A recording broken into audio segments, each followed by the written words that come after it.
तो मेरे प्यारे बच्चों, आइए आज हम लोग जो है 10th क्लास का ही वीडियो देखेंगे। 10th क्लास का जो है ये हम लोग आज पढ़ेंगे जो है तीसरा नंबर चैप्टर 3 नंबर चैप्टर जो पढ़ेंगे, जो है कि दो चर वाले रैखिक समीकरण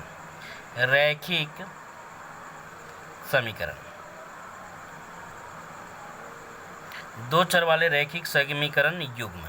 ठीक है, यानी कि ये दो चर वाले रैखिक समीकरण क्या है, इस चीज़ पे आज फोकस करेंगे कि दो चर वाले रैखिक समीकरण क्या है। तो सबसे पहले तो चर आप देख लीजिए। ठीक है, जैसे मान लीजिए कि ये x हो गया और ये y हो गया, तो ये भी एक चर हो गया और ये भी एक चर हो गया। ठीक है, और जैसे मान लीजिए कि ये 5 हो गया, तो इसको बोलते हैं अचर। ठीक है, यानी कि अगर जो है t हो गया प्लस 5t हो गया t स्क्वायर हो गया प्लस 6t हो गया। ठीक है, तो इसमें तीन चर नहीं है, इसमें एक ही चर है, केवल t चर जो है, यानी कि इसको बोलते हैं एक चर में। ये एक चर में बहुपद है और ये दो चर में बहुपद है, यानी कि इसमें x और y है इसलिए दो चर है, और इसमें जो है एक चर है, केवल t है। ठीक है, तो इसी तरह से आपको ध्यान देना है। तो ये लिखा हुआ है दो चर में रैखिक युग्म, और रैखिक का मतलब हो गया जिसका पावर जो है, अगर स्क्वायर प्लस एक्स स्क्वायर ये Y square plus 3 is equal to 9 अगर होता तो ये रैखिक नहीं होगा। ठीक है ना, ये द्विघाती हो गया। ठीक है, तो रैखिक का मतलब कि यानी कि पावर जो होना चाहिए वो एक होना चाहिए और चर जो होना चाहिए वो ऐसे होना चाहिए। ठीक है, तो इस तरह के क्वेश्चन को हमको सॉल्व करना है इस वाले चैप्टर में। ठीक है, तो सबसे पहले तो इसमें जो है लैंग्वेज कुछ दिया होगा, उस लैंग्वेज के हिसाब से आपको क्या करना होगा, क्वेश्चन को जो है बनाना होगा। ठीक है, तो चलिए हम लैंग्वेज आपको पढ़ के सुनाते हैं, समझ में आएगा आपको। ठीक है, और उसी के हिसाब से आपको जो है काम करना होगा। ठीक है, तो चलिए एक्सरसाइज जो हम शुरू करते हैं 3.1, और 3.1 का जो है पहला नंबर क्वेश्चन जो है आपको हम बता दें। 3.1 का पहला नंबर क्वेश्चन जो है वो क्या है, बोल रहा है कि आफताब अपनी पुत्री से कहता है। आफताब नाम का एक व्यक्ति है जो अपनी पुत्री से कहता है कि 7 वर्ष बाद मैं तुमसे 7 गुनी आयु का था। 7 वर्ष बाद नहीं, 7 वर्ष पूर्व, 7 वर्ष पूर्व मैं तुमसे 7 गुनी आयु का था। ठीक है, तो इसमें क्या करते हैं हम, देखिए मान लेते हैं, माना कि आफताब की आयु बराबर x। ठीक है, और पुत्री की आयु इज इक्वल टू y। ठीक है, इस तरह से मान लिए, और मानने के बाद क्या करते हैं ये देखिए। अब करते क्या है, तो अब ये करेंगे हम। ठीक है, कि इसमें जो है 7 वर्ष पूर्व, अब क्वेश्चन क्या बोल रहा है कि 7 वर्ष पूर्व मैं तुमसे 7 गुनी आयु का था, यानी कि 7 वर्ष पूर्व जो है आफताब जो था वो अपनी पुत्री की आयु का 3 गुना था। ठीक है, इस तरह से हो गया, यानी कि ये हो गया आपका x minus 3y is equal to 0। ये इक्वेशन 1 हो गया। ठीक है, अब देखिए, अब दूसरा बोल रहा है, अब 7 वर्ष पूर्व था, सॉरी ये गलत हो गया, ये हमने गलत कर दिया। ठीक है, तो सबसे पहले तो ये x और ये हो गया y, 7 वर्ष पहले इसका 7 वर्ष पहले। ठीक है, अब क्या करना है, ये अपनी पुत्री की आयु का 3 गुना था, ऐसे लिखना था। सॉरी ये गलत हो गया था। ठीक है, हमने काट दिया उसको। ये x माइनस 7, ये हो गया 3y माइनस 21। ठीक है, ये देखिए, ये माइनस में इधर आके प्लस में, ये प्लस में इधर आके माइनस में, 3y माइनस 21 प्लस 7 हो गया, 7 दूना 14 हो गया, ये x माइनस 3y बराबर 14 हो गया। ये इक्वेशन 1 हो गया, इक्वेशन फर्स्ट हो गया। अब इक्वेशन सेकेंड की बात करते हैं, तो बोल रहा है कि अब से 3 वर्ष बाद मैं तुमसे केवल 3 गुनी आयु का रह जाऊंगा। 7 वर्ष पूर्व 7 गुनी आयु का था, 49, ये 49 हो गया 7y, 7 गुनी आयु का था, 3 गुनी नहीं 7 गुनी आयु का था, सॉरी, ये हो गया 7 49, 7 7 49, ये ख़त्म हो जाएगा तो 42 हो जाएगा, ये हो गया 42, ठीक है, यानी कि इतना हो गया, ठीक है। अब क्या करेंगे, अब देखिए, अब क्या बोला, दूसरा वाक्य बोला अब से 3 वर्ष बाद, 3 वर्ष बाद तो x + 3 और y + 3, 3 वर्ष बाद तुमसे जो है केवल 3 गुनी आयु का रह जाऊंगा, यानी कि 3 गुनी आयु का तो 3 से गुना करेंगे, 3y + 9, ये हो गया x + 3, ये इधर आएगा तो x - 3y = 9 - 3 यानी कि 6, x - 3y 6, ये इक्वेशन 2 बन गया, ठीक है। और यही बनाना था, बोल रहा है कि इस स्थिति को बीजीय एवं ग्राफीय रूप में व्यक्त करना है, तो बीजीय रूप में तो हमने व्यक्त कर दिया, अब ग्राफीय रूप में व्यक्त करना है, तो ग्राफ कैसे खींचेंगे ये हम आपको समझाते हैं, ठीक है। पहला क्वेश्चन का आया जो है समीकरण, वो आया x -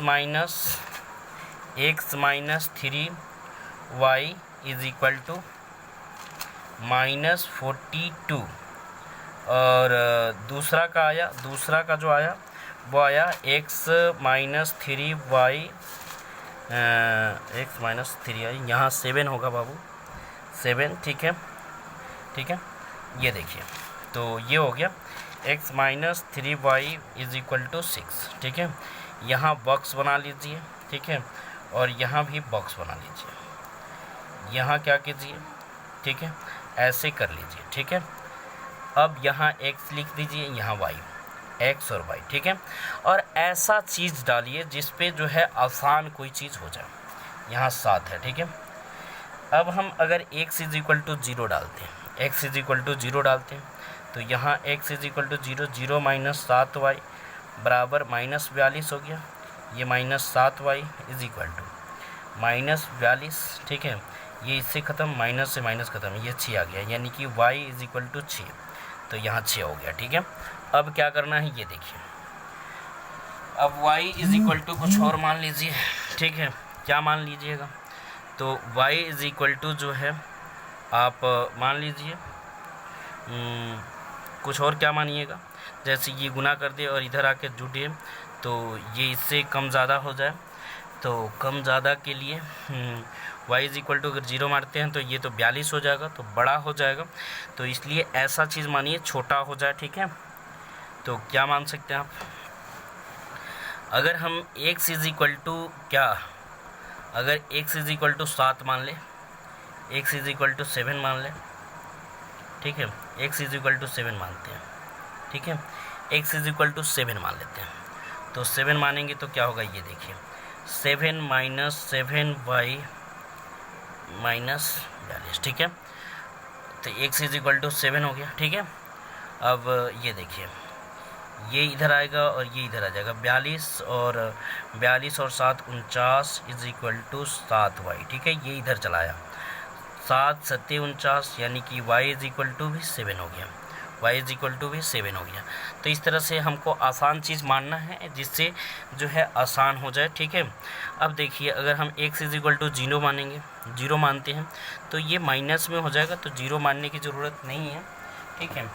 y = अगर 0 मानेंगे तो x = 6 आ जाएगा, तो y = 0, ठीक है, y = 0 मानेंगे तो x = तो एक काम करिए, y = 1 मान लीजिए, 1 मानिएगा, तो भी बड़ा हो जाएगा ना, ठीक है, y = 1 मानिए, 0 मानिएगा, y = 0 मानिएगा तो x = 6 हो जाएगा, यानी कि x - 0 = 6, ये 0 हो गया, तो यहाँ x = 6 हो गया, यानी कि इस तरह से हो गया।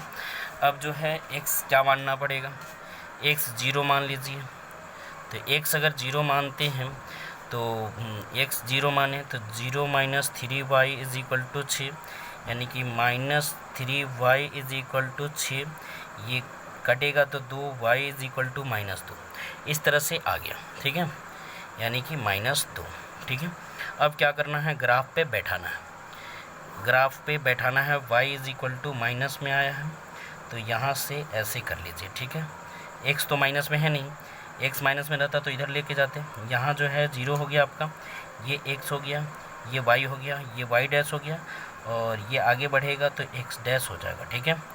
यानी कि यहाँ 1 हो गया, यहाँ 2 हो गया, यहाँ 3 हो गया, कहाँ तक है, x 7 तक है, 3 हो गया, यहाँ 4 हो गया, यहाँ 5 हो गया, यहाँ 6 हो गया, और यहाँ जो है x 7 हो गया, ठीक है। और y भी 7 तक है आपका। तो 1 2 3 4 5 6 और यहाँ 7, यहाँ इस तरह से आपको बना देना है। बनाने के बाद इधर भी माइनस में अगर y देखें तो माइनस में 2 है y, ठीक है। तो ये 1 हो गया, -1, और यहाँ -2 हो गया, इस तरह से हो गया। अब क्या करेंगे, ये लाइन देखते हैं, ये लाइन तो 0 x का 0 और y का 6, यानी कि यहाँ आ जाएगा 0 और 6, ठीक है। उसके बाद 7 और 7, यानी कि यहाँ 7 और यहाँ 7, यानी कि ये दोनों आके जहाँ मिलेगा, यहाँ जो है यहाँ से ऐसे गया और यहाँ से ऐसे गया, वही पार्ट पे, ठीक है ना। तो ये हो गया 7 और 7, ठीक है। तो यहाँ से जो है एक स्केल से जो है लाइन खींच देंगे हम इसका, ठीक है। स्केल से जो है यहाँ से ये वाला पार्ट से जो है लाइन उठाएंगे, और यहाँ जो है इस पार्ट से स्केल से हमको खींचना होगा, यहाँ से जो है इस पार्ट से यहाँ तक खींच देंगे, और ये जो है x - 7y लिख देंगे = -42, ठीक है। इस तरह से लिख दिए और इस तरह से लिख दिया। और दूसरे में देखिए x 6 हो गया और y 0, तो यहाँ आ जाएगा, यानी कि 6 और 0 हो गया, और 0 और x 0 और y -2, यानी कि यहाँ आ गया। तो 0 और -2 यहाँ आ गया। तो इस तरह से ये लाइन पे बैठाएंगे, ठीक है। ये जो है लाइन जो है जा रहा है, इधर से निकालेंगे, स्केल से खींचना अच्छा होगा, ठीक है। इस तरह से खींच दिए तो ये हो गया आपका x - 3y = 6, और इस तरह से इसको बनाना है, ठीक है। इस तरह से इसको बना लेना है आपको। चलिए नेक्स्ट क्वेश्चन हम लोग देखते हैं।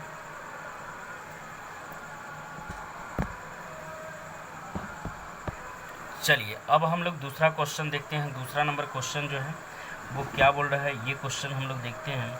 बोल रहा है दूसरा नंबर क्वेश्चन जो है, क्रिकेट टीम के एक कोच ने 3,900 में 3 बल्ले तथा 6 गेंद खरीदे। बाद में उसने एक और बल्ला तथा उसी प्रकार के 3 गेंद 1,300 रुपये में खरीदा। इस स्थिति को बीजगणितीय तथा